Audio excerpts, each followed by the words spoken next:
Todos los fans de Godzilla tienen su propia visión de la franquicia, y algunos cuantos han entrado en discusiones sobre los fallos que tiene el Monsterverse, a comparación de las originales. Existen muchas cosas que marcan la diferencia entre el cine kaiju japonés y el blockbuster americano que intenta imitarlo. Usualmente estas diferencias son objeto de reproche para el cine gringo, como su completa imbecilidad dramática, su vacuidad, el apoyo en el espectáculo facilón, o su falta de creatividad, esto último comprobado por los olvidables y aburridos diseños de monstruos, en especial de los nuevos. Aunque, como ya veremos, creo que la diferencia primordial es de carácter estético, así que ese será mi enfoque principal. Con este vídeo, pienso tocar algunos temas recurrentes, y lo que yo considero son malinterpretaciones de la franquicia, así como puntos típicamente regurgitados por algunos, que pienso son totalmente errados y poco fundamentados, desde la importancia de los humanos en estas películas, sus valores cinematográficos, y demás tópicos generales, pero principalmente, la razón de por qué las obras japonesas de la saga, son totalmente diferentes, desde la raíz, a las nuevas producciones actuales, que tienen poco o nada en común con Godzilla o el cine kaiju.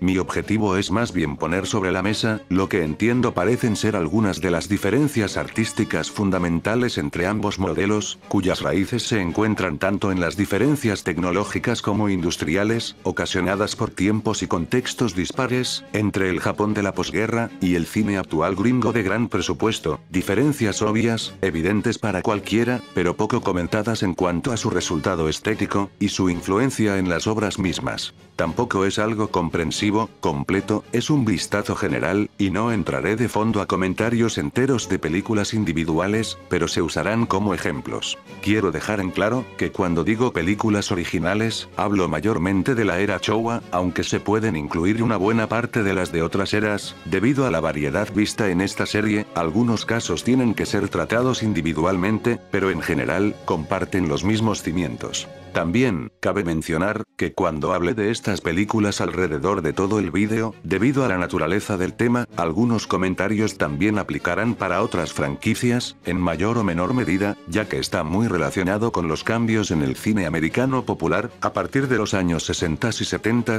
y con los cambios técnicos que se dieron a partir de los años 2000, cambios ya mencionados y muy explorados en otros canales y medios. Al intentar definir al género kaiju por los relatos de sus películas, nos topamos con una mezcolanza fluctuante entre el terror, la ciencia ficción, y lo fantástico, tanto de película en película, como dentro de ciertas películas en sí mismas. Existen estudios, que intentan analizar sus narrativas y carga simbólica, partiendo del bagaje cultural de Japón, de sus leyendas, como los yokai, mitos, incluso de tradiciones teatrales como el teatro kabuki, el bunraku, y el teatro no. Partiendo de esta premisa, unos dirían que el fallo más grande del Godzilla gringo es inevitable, la tecnología y su camino han obligado al cine kaiju a abandonar sus raíces, y el espíritu que le daba vida a estas películas, siendo el género tokusatsu distintivamente japonés, indiscutiblemente compartiendo genética con las obras teatrales de su país progenitor, la industria americana, obviamente, no pudo trasladar lo que volvió exitosas y memorables a estas películas para varias generaciones, siendo culturalmente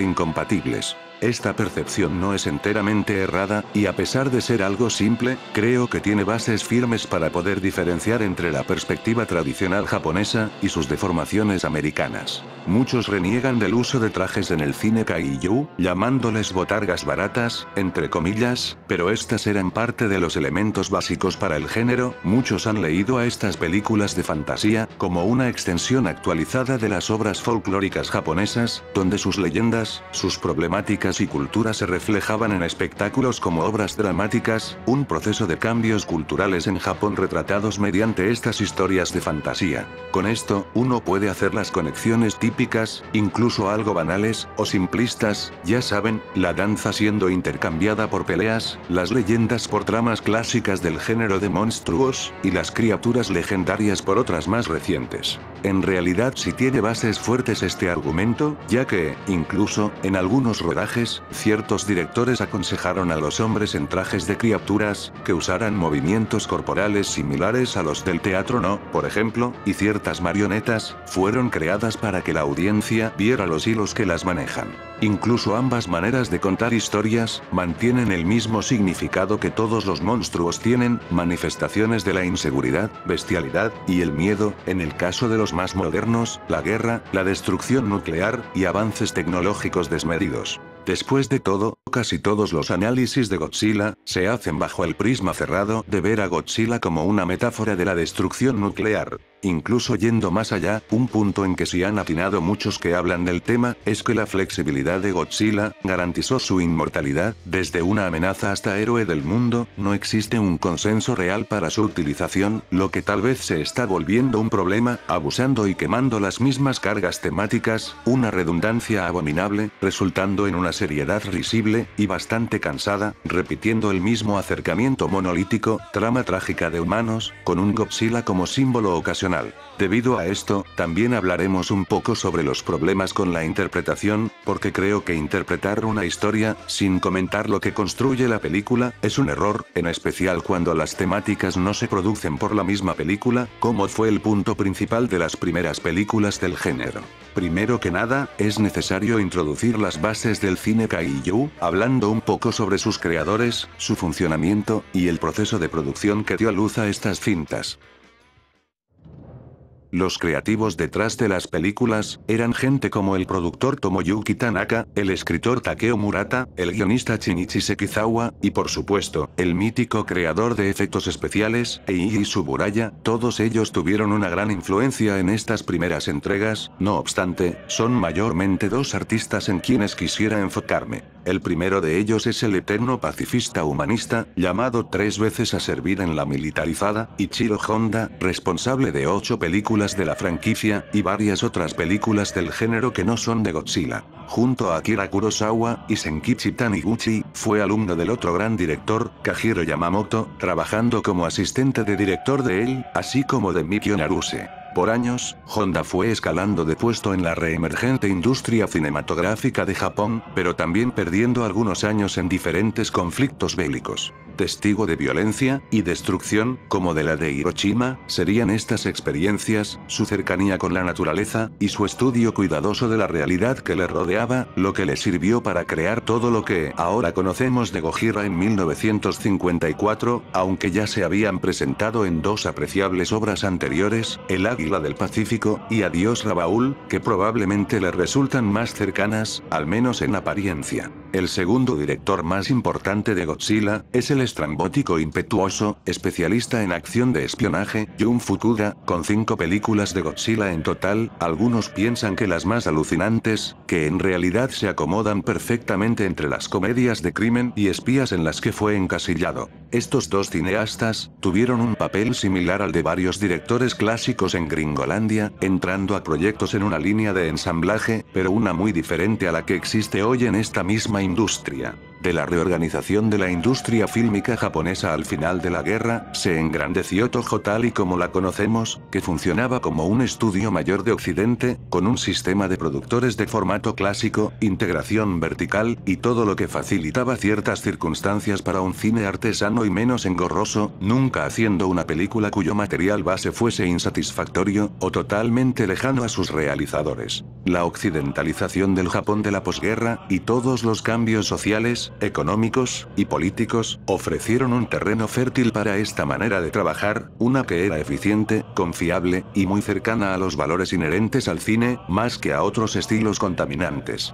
Antes de entrar de lleno a sus méritos cinematográficos, sería bueno empezar con las diferencias narrativas aparentes en cada modelo, sus procedimientos narrativos, y lentamente nos adentraremos a la razón de su efectividad, de naturaleza más cinematográfica, aunque hay una relación palpable entre ambas.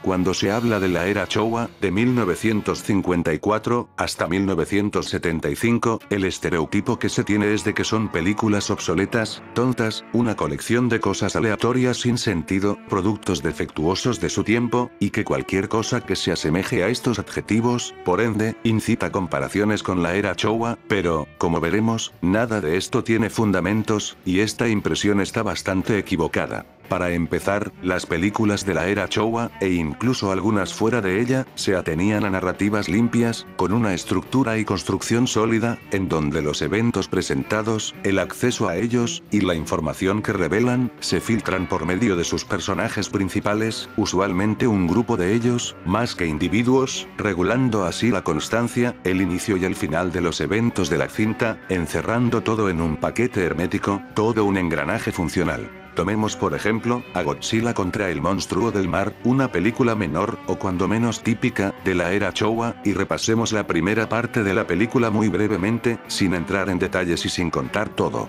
En ella, seguimos a un joven llamado Ryota, cuyo hermano se ha perdido en el mar después de una escena con su madre y una medium, que establece las motivaciones del personaje, y al no ser escuchado ni por las autoridades ni por la prensa, dentro de las oficinas de la prensa, observa el cartel de un maratón de baile, se adentra al mencionado maratón, esperando el premio del ganador, un bote, y así poder ir en busca de su hermano. Ahí conoce a dos concursantes que perdieron, después de hablar con ellos, van a ver unos botes, se adentran a uno, y conocen a un criminal, con quien accidentalmente terminan en alta mar. Al estar a la deriva, un tifón, y un monstruo, los llevan a una isla extraña, que está bajo el mando de un grupo terrorista. Ahí conocen a una esclava, y en una cueva, encuentran a Godzilla dormitando, ya muy avanzada la película, sin explicación alguna de su aparición, eventualmente planean despertarlo para su beneficio. La peculiar sucesión de eventos de esta película, que se despliega de manera extremadamente lineal y causal, de manera estricta, cada acción y evento es retratado de manera sencilla, y nos lleva a un evento que desencadena el siguiente, sin salirse del prisma de los personajes que ya conocemos, hasta un punto final donde se resuelve todo. Ocurre porque la narración se compromete con el punto de vista de los personajes, teniéndolos como núcleo, poniéndolos, después de una introducción, en un grado de conocimiento igualitario a la audiencia, midiendo, cautelosamente, qué tanto sabe la audiencia y en qué grado, revelando solo lo necesario en el momento apropiado, eliminando las digresiones o distracciones, como saltos constantes y considerables en el espacio o tiempo, que podrían desviar el enfoque principal, preparando así, una narrativa más plena, enfocada, y con una continuidad precisa. Sabe lo que quiere contar, las acciones de sus personajes predominan ante todo.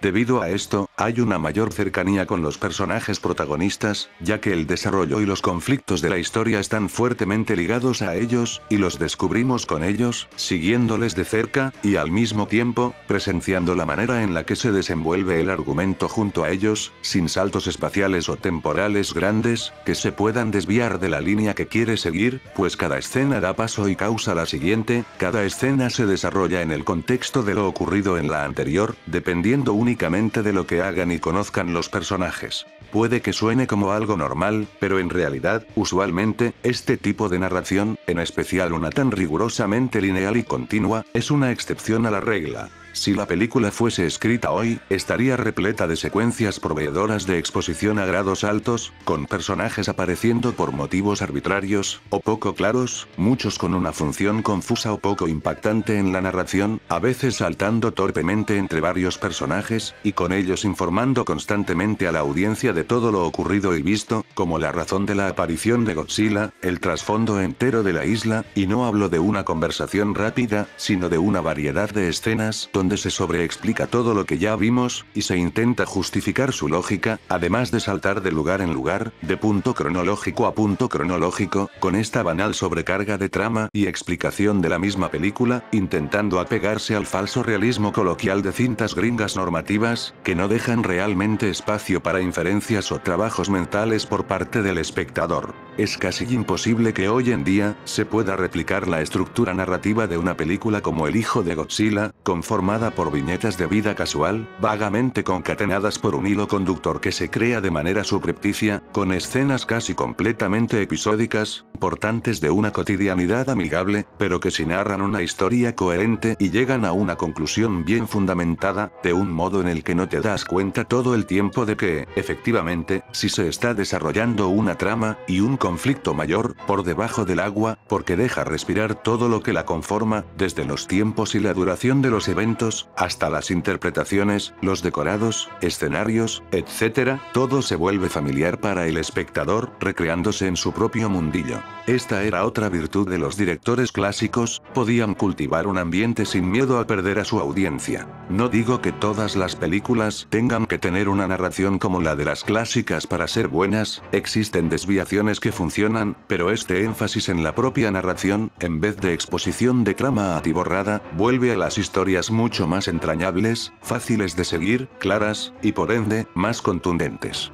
Dentro del Monsterverse, algunas veces existe, aunque sea mínima, la intención de crear secuencias narradas de manera un tanto parecida, no obstante, el punto es que no son concisas, el exceso de exposición, su intento de crear un mundo complejo, y la falta de claridad narrativa unida a su forma, traiciona las intenciones de narrar algo sencillo, volviéndolas demasiado infladas para que resulte su cometido, quedando en un esquematismo hinchado con relleno estorbante, tanto si hablamos de exposición narrativa como de sensaciones. Un ejemplo podría ser con La Isla Calavera, en donde seguimos el viaje de un grupo a una expedición a la isla del título, y descubrimos con ellos la isla, pero, como dije, los defectos típicos la traicionan rápidamente. Ejemplo de esto es la secuencia inicial, con dos soldados de la Segunda Guerra Mundial, uno gringo y otro japonés, cayendo en la isla, y rápidamente comenzando una pelea, cual infierno en el Pacífico chafa. Esta secuencia se alarga de manera innecesaria, y en vez de enfocarse, se desvía y se rellena con distracciones, de planos gratuitos, reiterativos, o tontamente enfáticos, de estimulación irrelevante constante, hasta el punto de agotar su potencia, explotando una secuencia que pudo haber sido económica, y simplemente sorprendiendo con un clímax barato y perezoso. Todo lo que estas nuevas películas alargan, rellenan con estímulos, o inflan, se pudo haber expresado, serenamente, y sin despilfarro de golpes de efecto, en un par de escenas, a veces incluso en un plano, tal vez dos, unas pocas acciones, un gesto, una expresión, o tal vez expresado de manera sintética por la composición, la puesta en cuadro, o el montaje, como se recurrió muchas veces en los filmes japoneses. Volvamos al ejemplo de Godzilla contra el monstruo del mar, donde tenemos escenas como la de Ryota en las oficinas de la prensa, donde se nos muestra al protagonista viendo el cartel del maratón de baile, posteriormente vemos a un reportero lidiando con sus exigencias, cuando vuelve al cuarto con otro hombre, Ryota ha desaparecido, cortamos a un plano de la sala vacía, y luego a otro en el que vemos el cartel rasgado, indicando que se lo ha llevado y que irá al lugar del maratón. También están las disoluciones que indican el paso del tiempo dentro del barco, por medio de disolvencias que remueven las latas del cuadro, también indicando el agotamiento de la comida del barco y la desesperación de sus tripulantes. A eso podríamos añadir el plano de objetos siendo arrastrados por el agua en la orilla de la playa, indicando el naufragio de los protagonistas en esa locación, el plano de las cáscaras de plátanos, para indicar que los protagonistas han comido, entre varios otros instantes, en donde la narración, unida a su forma, comunica lo esencial y necesario únicamente, siendo estos solo unos pocos ejemplos, pero el punto es que no es una curiosidad estilística esporádica, es un método, empleado de manera constante y sistemática, en un sentido definido, no en una o dos ocasiones, sino por toda la duración de la película, es la regla definitoria de ella, cada plano, movimiento y corte cuentan con un propósito, más allá de causar una emoción inmediata, y depura todo lo que la involucra. Los nuevos directores, en general, parecen desconfiados, sobreexplican las cosas, no hablo solo del guión, sino del propio acto de narrar con la cámara y el montaje, optando por hacerlo mediante casi exclusivamente diálogos, o eventos dentro del cuadro como en una animación o una mala obra, a veces reiterando una misma emoción o tono de manera tautológica. Tampoco voy a declarar que todas las películas japonesas extirpaban por completo la exposición, o que no explicaban nada, sin embargo, la diferencia más importante recae en el grado de utilización, y en la función de esta exposición, en la cantidad, y la manera en la que se incorporaba a la película, y su relación con el resto de la narrativa, pues cuando se necesitaba, se incorporaba de manera mucho más breve, orgánica, interesante, cautivante. Las secuencias de grupos de gente discutiendo planes, exponiendo teorías, y hablando en salas de conferencias sobre los monstruos son normales, sin embargo, en las japonesas, estas exploran de manera más acérrima y personal, con mayor importancia, la reacción, o la respuesta, de los personajes, así como la de las instituciones, científicos, y miembros del gobierno, frente al desastre y la destrucción. existían dentro de un marco con más valor estético, y de esto hablaremos pronto, pues las películas compensaban esto, o lo volvían un elemento sustancial y de mayor carga significativa, debido a que tenían una base sólida, y que era su acierto fundamental. Hablando ahora de sus méritos cinematográficos, uno tiene que realmente apreciar cómo eran capaces, y me refiero a los cineastas de las originales, de apresar la realidad de los medios utilizados, sin tener que defraudar con florituras técnicas vulgares, huecas. Era un cine de lo esencial de lo capturado, en el que se sabía cómo filmar con honestidad. A veces, cuando se habla del Monsterverse, así como de otras entregas recientes de Monstruos, se habla de temas como monstruos simbolizando desastres naturales, la delicadeza del humano, la relación entre la naturaleza y el hombre, el bien y el mal, entre otras cosas, muy presentes en la saga de Godzilla original. Sin embargo, la verdad es que estas ideas no existen para nada en las películas nuevas, sin importar cuánto se las adjudiquen. Estos temas, o ideas, eran el resultado, parte de un proceso, o a veces el punto de partida, de un trabajo meticuloso que debía realizar el cineasta clásico, algo que él tenía que ganarse, merecerse, mediante el trato adecuado de las ideas en su trabajo formal, en la propia construcción de la estructura de su obra.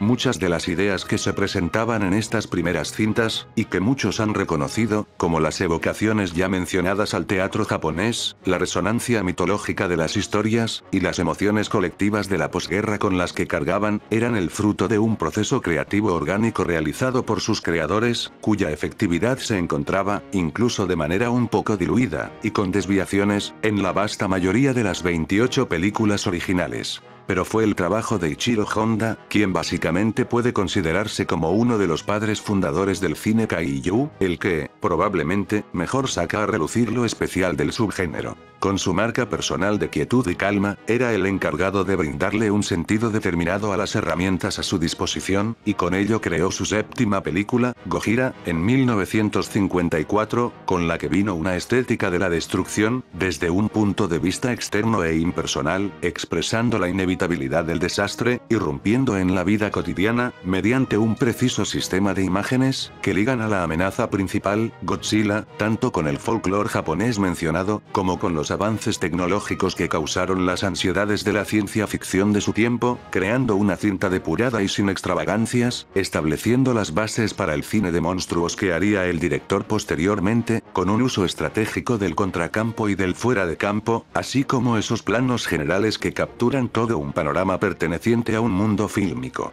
Esos tenebrosos claroscuros, alto contraste petrificante, los detallados ambientes naturales, rodados con el ojo de un paisajista, preocupado más por descubrir lo real y natural en sus imágenes, que en poner cosas bonitas, entre comillas, en pantalla, son cosas que vienen de una expresiva organización económica de los elementos en el cuadro, de controlar el movimiento, tanto de la cámara como de las figuras dentro de ella, capturando las texturas reales frente a ella, reduciendo todo a lo elemental, para poder despojar de lo innecesario, siendo esto último algo clave e increíblemente importante, lo sustancial del cine clásico. No hablo de unos planos con ciertas cualidades pseudopictóricas, o disque barrocas, ni de esos trucos de vídeos musicales de las malas películas, hablo de la organización precisa y rigurosa, de todos los componentes de una película. Saber dónde cortar, cuándo hacer un movimiento, qué tipo de ángulos usar, no para un efecto inmediato, ni para apantallar aleatoriamente, sino para organizar una idea visual más integral que pueda, genuinamente, resultar en un trabajo formal más cuidado, en un conjunto comunicativo.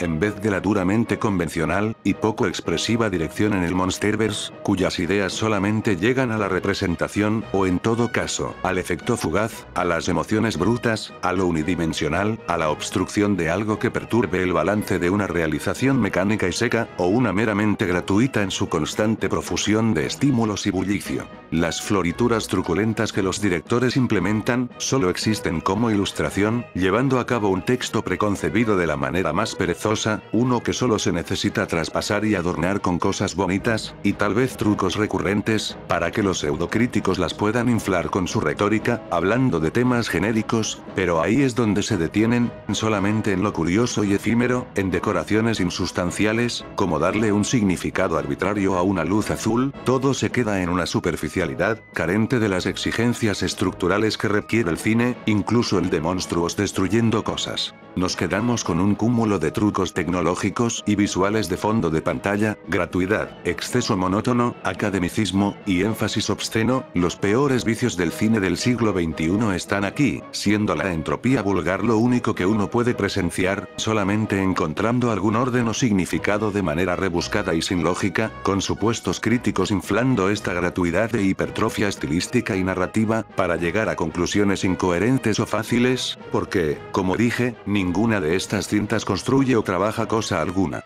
No hay estructura, aparte de la fórmula narrativa convencional de su tipo, con ligeras falsas divergencias ocasionales. Si hablamos de las películas clásicas, es únicamente la moderación y la sencillez lo que hace que se pueda decir que hay un moldeamiento y una construcción artística, esa austeridad que le da organización precisa y comunica una idea, da un sentido real, a diferencia de la acumulación exhibicionista de efectos, siendo los efectos visuales, en lo clásico, usados como material de trabajo cinematográfico, que no tiene nada que ver con saturar la pantalla de colores o cosas de ese estilo. En buena parte de las originales, aunque no en todas, debido a las dificultades para realizar los efectos especiales, se necesitaba tener un estricto control sobre cada aspecto, buscando la continuidad y sincronización con lo rodado por las dos unidades, la de efectos especiales, a cargo de Suburaya, u otro creador de efectos, y la de Honda, Fukuda, o cualquier otro director, que era el resto. Para lograr este cometido, era necesario un extenso trabajo de planeación y de preocupación, tanto del contenido de los planos, como de lo que se vería en el siguiente, lo que obligaba a los directores, a pensar mucho más sobre la realización, las implicaciones de la utilización de cada tipo de plano, y la manera en la que se desarrollaba la disposición de planos en cada secuencia, era una estructura mucho más cerrada y significativa. Suburaya y Honda integraban sus metrajes de manera que embonaban fácilmente, compartiendo unidad en cuanto a continuidad de ángulos, posiciones, iluminación, o fondos emparejados, todos elegidos con un propósito, no solo conformándose con solo filmar acciones, y ciertamente sin espacio para insertos inútiles, ni mucho menos movimientos sin razón. Con el pasar del tiempo, las dos unidades se hicieron una, por el bajo presupuesto, pero en general, las mismas preocupaciones seguían existiendo por parte de los realizadores, quienes, por su proceso de producción, seguían rodando de manera muy diligente. Esto no es comparable a la típica producción compleja y grandilocuente del cine corporativo, hablo más bien de la escala baja, y de la cercanía con el material, impulsada por las circunstancias de trabajar en un estudio de antaño, y con menos medios. Aquí abundan los planos generales estables, largos y fijos, la quieta contemplación de la destrucción, pero no una simplemente espectacular, sino que es otro material estético, forma parte de un conjunto de imágenes cautelosamente escogidas, que se acumulan, se complementan, se configuran para que vayan en una dirección particular.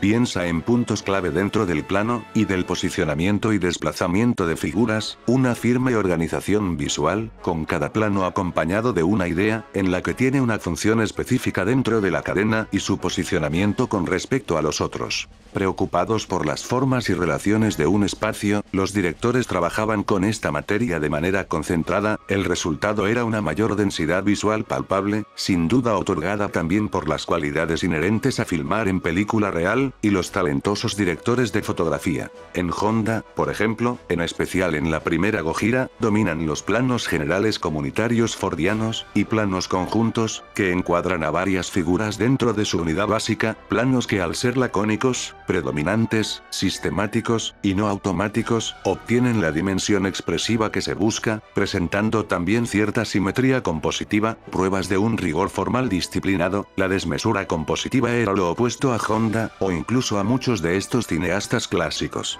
En el Monsterverse, prácticamente, tenemos meramente ruido, tanto visual como sonoro, y movimiento casi aleatorio, movimientos de cámara, cortes, y encuadres mayormente gratuitos, o automáticos, y alguna que otra convención estilística genérica que se piensa ingeniosa, predomina una hipertrofia de sensaciones y estímulos insensatos, impulsados por animaciones por computadora y luces llamativas. Estamos hablando de la escuelita de Spielberg, Tony Scott, Roland Emmerich, Michael Bay, J.J. Abrams, y otros directores comerciales oficialistas. Exceptuando algunos pequeños, realmente minúsculos, cambios en apartados como la fotografía, o edición, variaciones irrelevantes, y sin razón real de existir, la mayor parte de las películas del Monsterverse son la misma plasta genérica, unidas en su realización y construcción, más bien, su falta de construcción. No digo que lo desmesurado no pueda funcionar, y para demostrarlo, ni siquiera nos tenemos que salir de la saga de Godzilla, ya que en películas como Final Wars, el exceso se vuelve, y precisamente por esto es exitosa, en el elemento principal de uso del director, el material primario que es utilizado para el moldeamiento de la expresión de la cinta, abriendo paso a un ritmo y concepción del movimiento y tiempo singulares, un tratamiento más similar a películas de artes marciales de su territorio, contrario a la locura mediocre, y sin guiar, del Monsterverse, que solamente puede abrir paso a un desfile de idioteces superficiales, autocomplacientes, que se arrogan la etiqueta de ingeniosas.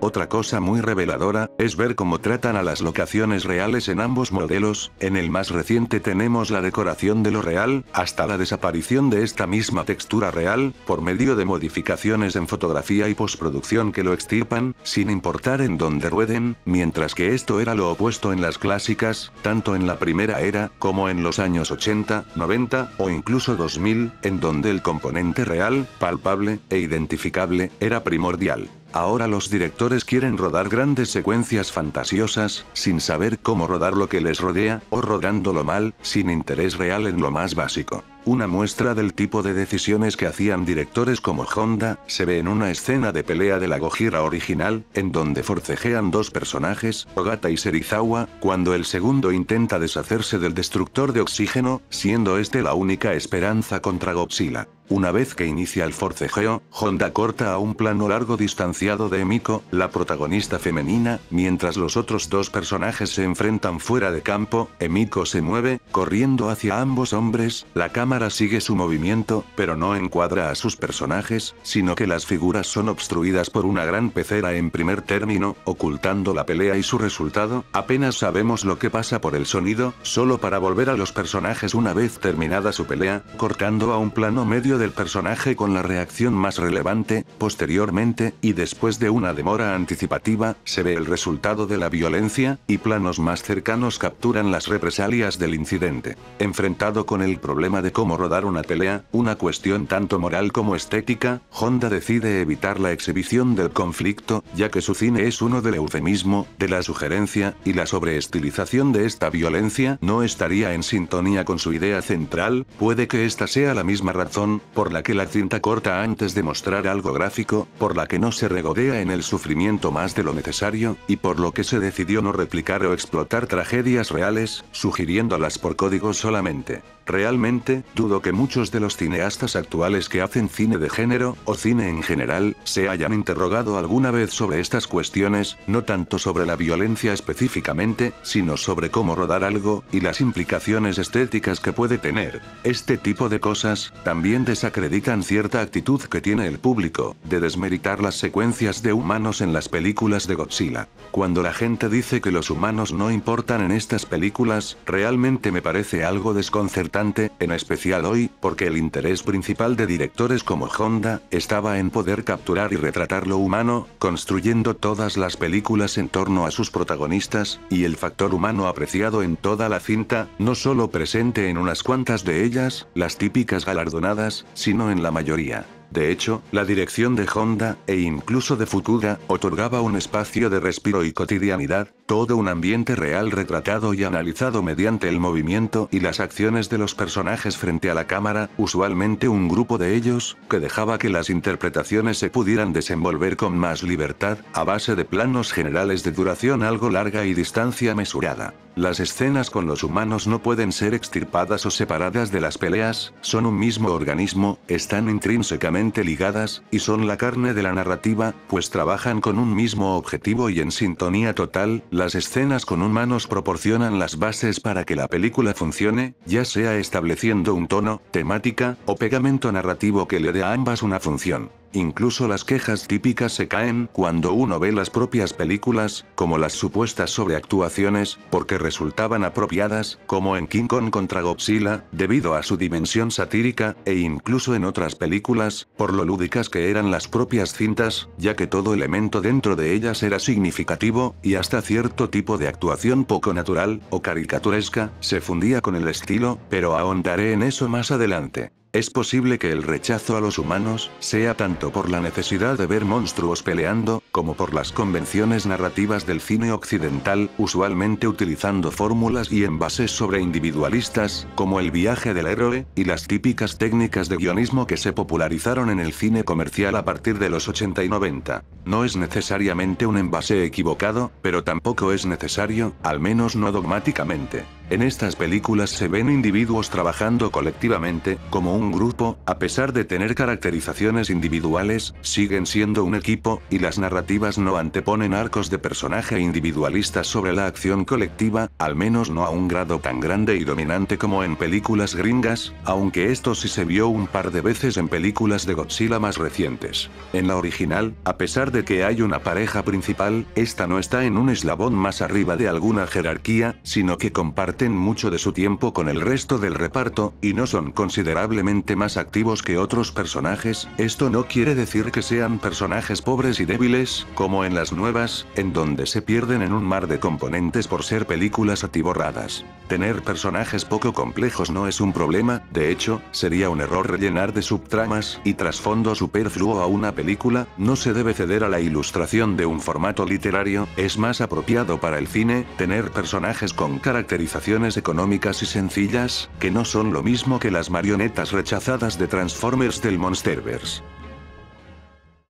Ahora, uno podría estar tentado a decir que Godzilla del 2014, supuestamente la de mayor nivel en su serie, sí tiene cosas interesantes, debido a los ángulos bajos en extremo, y la cámara adoptando un posicionamiento similar al de una persona durante la acción, y a que se aprecia la mentada escala que supuestamente es parte del estilo, entre comillas, del director. No obstante, en realidad, este es un callejón sin salida, puesto que más que nada, es un truco repetido que solo puede llegar a un golpe de efecto, y no es una aproximación que pueda definir y moldear toda la construcción total formal de la película, como las ideas de Honda lo hacían, en cada minuto y segundo de la duración de sus películas. De hecho, las decisiones que toma Edwards para su película, usualmente quedan al nivel de un videojuego, con las mismas técnicas fáciles de inmersión de espectáculo efectista, y solamente ha sido discutida en esos términos, repitiendo el mismo truco de poner cosas grandes por computadora, y forzarse a poner más planos desde un ángulo bajo, para que los que digan que tiene un estilo puedan quedar satisfechos.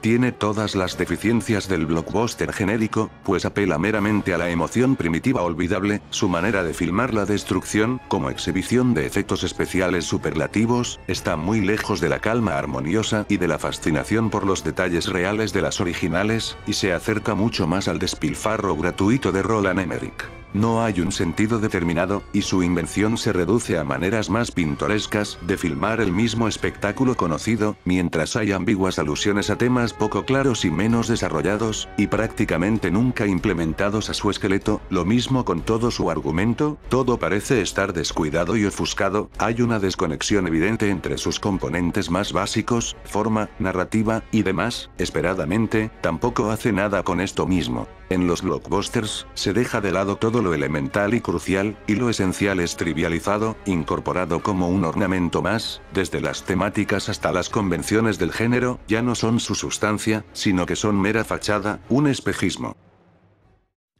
He mencionado mucho a Honda, pero hubo otra vertiente, en la que reinaba Jun Fukuda, el segundo director más importante de la saga, y aquí comienza otro tipo de estilización, que reconstruye lo establecido por Honda, torna a los relatos y los tropos del cine de fantasía y aventuras, volviéndolos más estrafalarios y descarados, en material para otro tipo de exploraciones visuales, pues aquí es cuando se empieza a jugar con el estilo de manera más recurrente, como sucedió posteriormente en Godzilla contra Ghidorah, por otro director, pero diluyéndose en tramas tradicionales de películas de aventura o acción. Fukuda está más interesado en ritmos acelerados, se toma la libertad de tener un montaje ligeramente más rápido, a veces un poco epiléptico, con juegos de luces parpadeantes, pero sin dejar de lado la tradición ya cementada en cuanto al cine de su industria, heredando muchas de las mismas virtudes. Solamente él podría usar una tambaleante cámara en mano, y ángulos torcidos para rodar los enfrentamientos, a diferencia del más fijo y compuesto estilo de Honda, Fukuda se muestra más desatado y audaz, en muchos sentidos, Fukuda fue otro pilar que elevó a Godzilla a donde está, en especial para definir la era Showa, pero nunca cayendo en el desastre, seguía habiendo concisión e inteligencia en su manera de realización.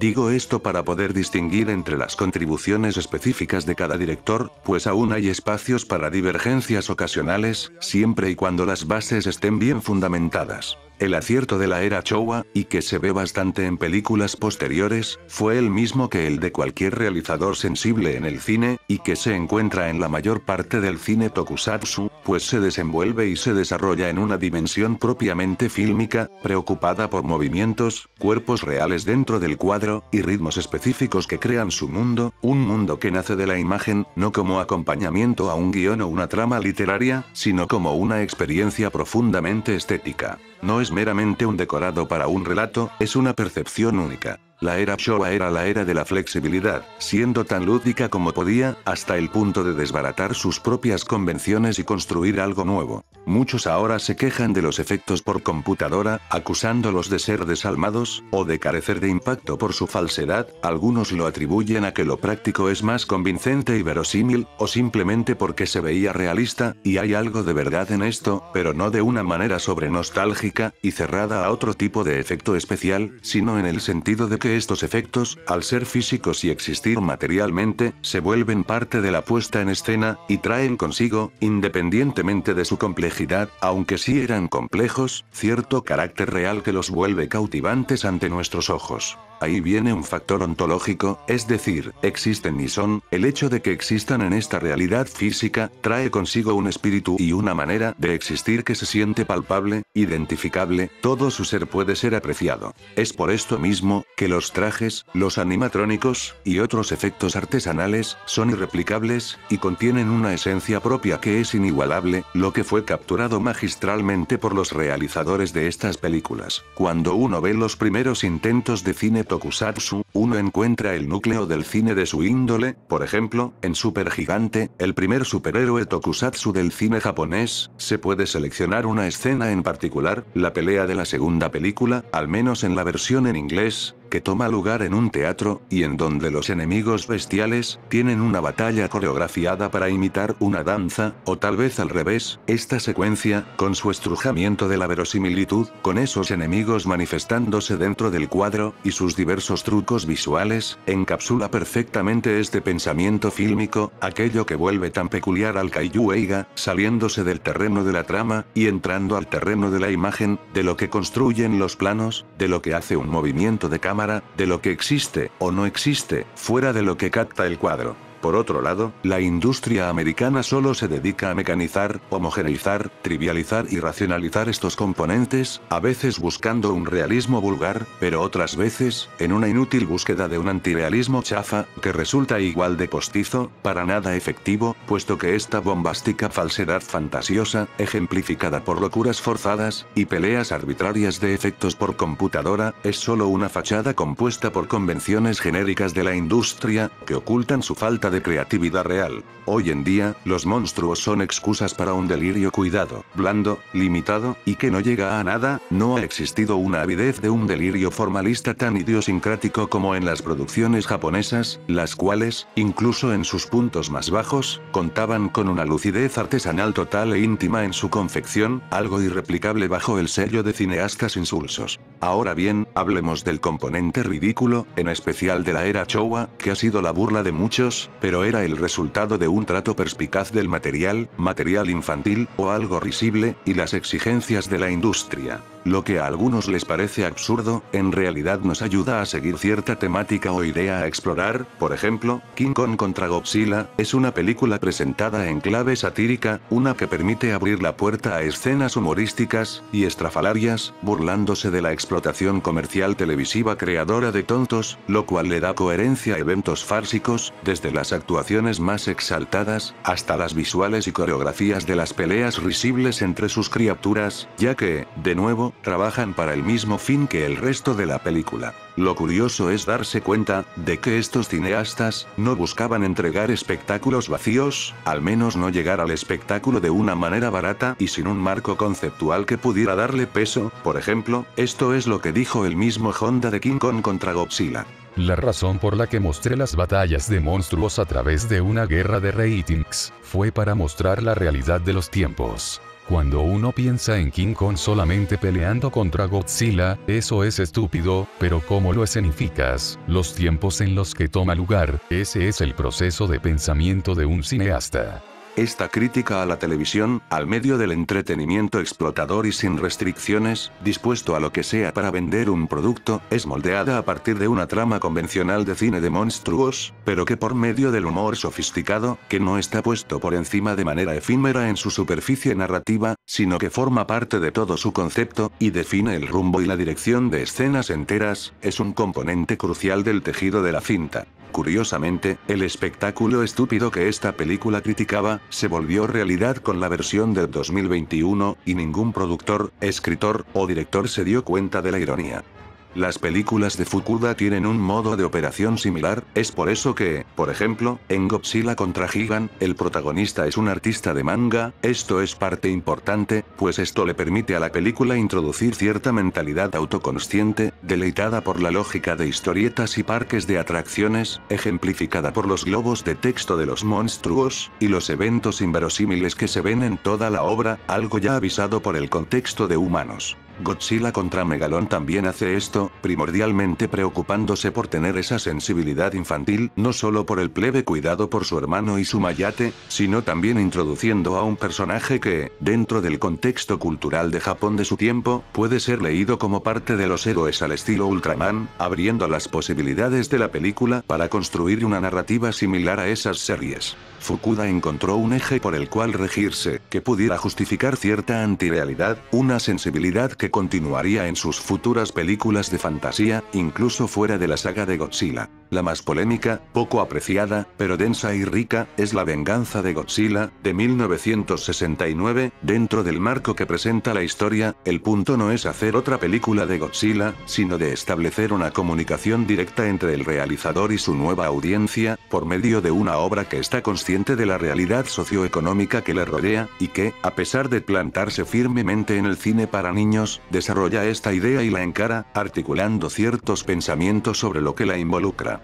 Ninguna otra película de Godzilla, o de alguna franquicia conocida, ha hecho algo parecido, pero muchos la siguen odiando, porque no es precisamente otra película de Godzilla, y piensan que los temas que toca son secundarios, cuando son su punto central y primordial, son la razón de que el filme exista. Mencioné anteriormente que hay narrativas en las películas originales que salían del molde, y Godzilla contra Ghidorah es una de ellas, donde una cierta inconsistencia controlada, que no llega a la incoherencia, además de grandes contrastes chocantes, es precisamente lo que trabaja la película, y lo que la dota de coherencia y sentido, pues en la cinta predomina el eclecticismo, pero no uno descuidado y negligente, uno que sí la define, el efecto chocante entre elementos dispares, la unión de diferentes medios, tonos y estilos, que se incorporan muy bien a la película, pues la alucinación es su cometido, y la fórmula de Godzilla era un buen contenedor para estas ideas. Incluso el absurdo de las cintas más delirantes, o que se presentan como locas, por así decirlo, era válido, precisamente porque existía una metodología que regía a las películas, una enmarcación conceptual que justificaba lo absurdo, y liberaba a las obras de la lógica convencional, un marco que evita el derroche gratuito, pero mantiene un campo de juego donde se puede desenvolver el delirio. Es por esto, que cuando la gente intenta mostrar escenas de esta clase, para demostrar lo supuestamente poco inteligente que fue la franquicia, realmente resulta muy gracioso, porque las únicas películas poco inteligentes, y más primitivas, son las más nuevas, pues al no saber cómo lidiar con lo absurdo, no tienen otro camino más que sucumbir a lo banal, a la locura estancada, frustrada, que solo puede repetir su propia estupidez. Aquí viene la verdadera incompetencia, de no saber cómo manejar lo absurdo. Existe cierta defensa de los puntos más bajos del Monsterverse, que se enfoca en la existencia de una supuesta narración basada en visuales, provenientes de los personajes animados por computadora de las películas. No obstante, esto solamente llega al nivel de una caricatura mediocre, en donde se ha quitado el soporte fílmico mencionado anteriormente, e incluso si quieres hablar de narración visual, no es nada a comparación de las bases teatrales y de marionetas del género, que ya venía en la genética de las originales. En su centro, el género se nutre del artista detrás de los disfraces y máscaras, de un actor que interprete al personaje y pueda inyectarle una personalidad mediante un lenguaje corporal que le brinda vida y credibilidad, las coreografías siendo otro aspecto importante, danzas planeadas y ejecutadas con fluidez y a un ritmo en particular. La creatividad y pericia artística se desbordaba de sus impresionantes secuencias de batalla, que no eran solo deslumbrantes, sino dispositivos narrativos y toda una forma de expresión, la forma catártica en que se resuelve el conflicto temático y narrativo de la historia, asumiendo que ya se establecieron las bases para que funcionen de manera eficiente.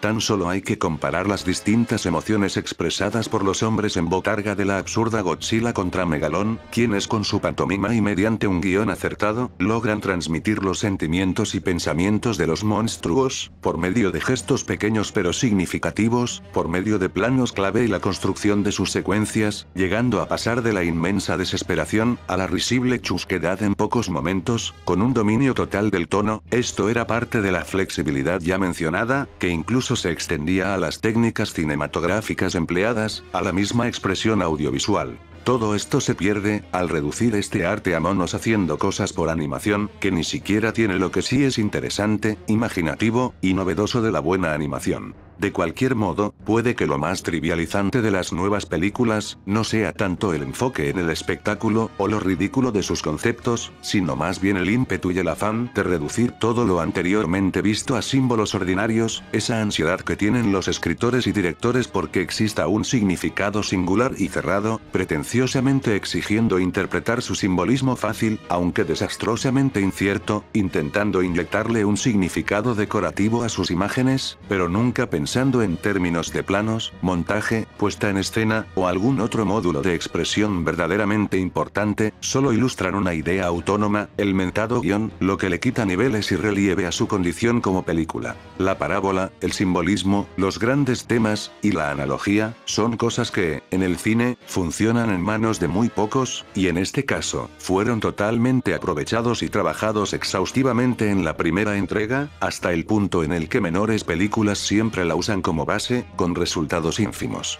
Desde sus primeras apariciones, Godzilla, como es la condición de casi todos los monstruos, ha cambiado de significado, no al nivel de simbología pseudoliteraria, como se ha analizado arduamente, por ejemplo, simbolizando la destrucción nuclear, como se repite siempre, sino a nivel cinematográfico. El monstruo, en un sentido general, ha sido un motor que permite esa flexibilidad narrativa, que, dependiendo de la película, existe para completar y configurar su mundo y concepción de este. Estos cineastas entendieron que lo importante es todo lo que se posicione delante de la cámara, y su relación con el resto, ya sea que se comente sobre ello, se contradiga, o se expanda. Incluso una película para niños meramente aceptable, si acaso con defectos, y sin ambición alguna, como El renacimiento de Mothra, es 1000 veces más interesante que cualquier producto gringo blockbuster, porque aún conserva ciertas virtudes mencionadas del modelo clásico, porque sabe filmar lo real, sabe concatenarlo con lo fantasioso, y sabe organizarlo, al ser hecha por un director con sólida formación. Okihiro Yoneda, asistente de director en varias películas pasadas de Godzilla de esa era, y de algunas películas de Akira Kurosawa, lo casi lírico del género sigue presentándose en sus únicas 2 películas, cintas infantiles, orgullosas de ello, y que saben jugar con sus componentes, de manera más creativa que la desalmada producción promedio actual, aún sin un estilo profundo como el de Honda, por decirle un ejemplo.